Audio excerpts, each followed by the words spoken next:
आम आदमी पार्टी की राघव चड्ढा पर कार्रवाई राघव चड्ढा को रास नहीं आई और साफ तौर पर उन्होंने धुरंधर की स्टाइल में पार्टी को, आला कमान को एक संदेश दिया और चेतावनी दी और कहा है कि आपने मुझे चुप तो करा दिया, लेकिन मेरी चुप्पी को मेरी हार मत समझना। मैं वो दरिया हूं जो सैलाब बनकर लौटूंगा।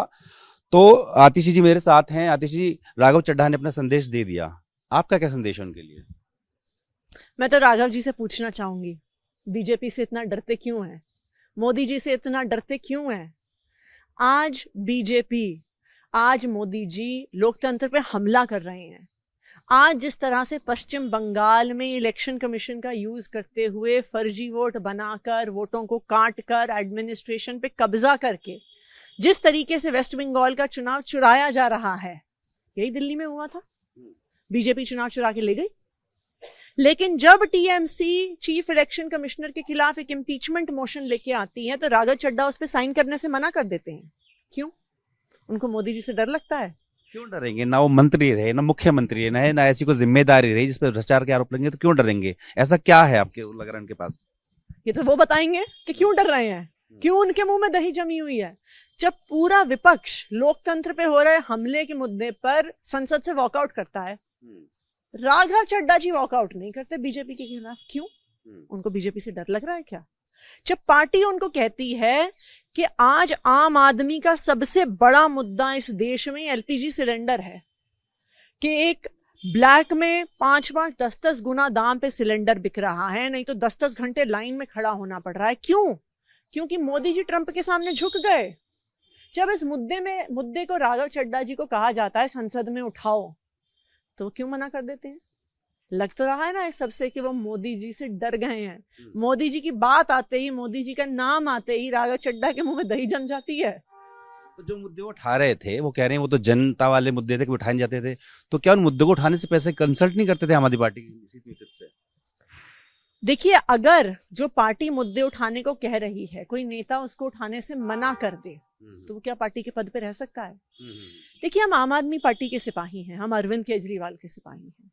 हम बीजेपी के खिलाफ आवाज उठाते रहेंगे, मोदी जी के खिलाफ आवाज उठाते रहेंगे।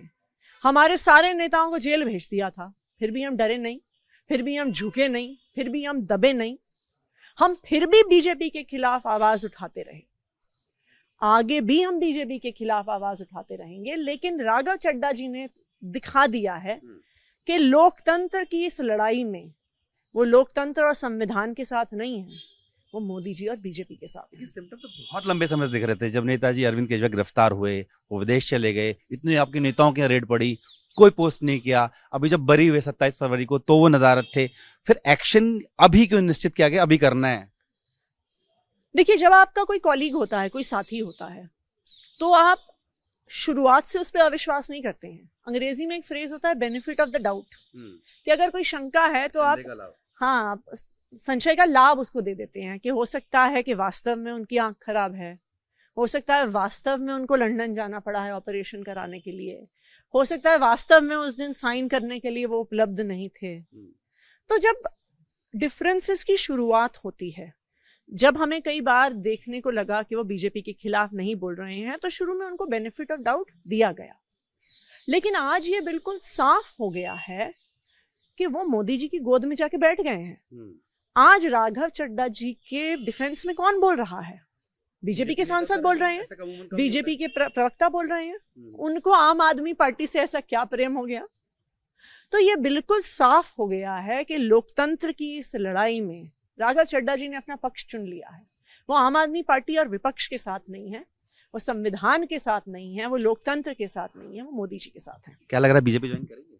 वो तो राघव जी बताएंगे, पर बीजेपी के नेता उनको न्योता जरूर दे रहे हैं। या तो आलाकमान को चुनौती दी है, तो क्या आम आदमी पार्टी में जगह रहेगी उनके लिए? देखिए, ये सवाल आम आदमी पार्टी का नहीं है, ये सवाल इस देश का है। आज इस देश में संविधान की धज्जियां उड़ाई जा रही हैं। जिस तरीके से पूरे वेस्ट बंगाल में एडमिनिस्ट्रेशन को बदल दिया, जिस तरीके से पुलिस पर कब्जा कर लिया, जिस तरीके से बीजेपी के कार्यकर्ता बोरों में भर भर के फॉर्म 6 लेकर जा रहे हैं, तो ये बिल्कुल साफ है कि लोकतंत्र पे इससे बड़ा हमला नहीं हुआ है। अगर आज इस लोकतंत्र की लड़ाई में कोई बीजेपी के खिलाफ नहीं बोल रहा, तो ये साफ है वो संविधान के साथ नहीं है, लोकतंत्र के साथ। रोकेंगे नहीं आप?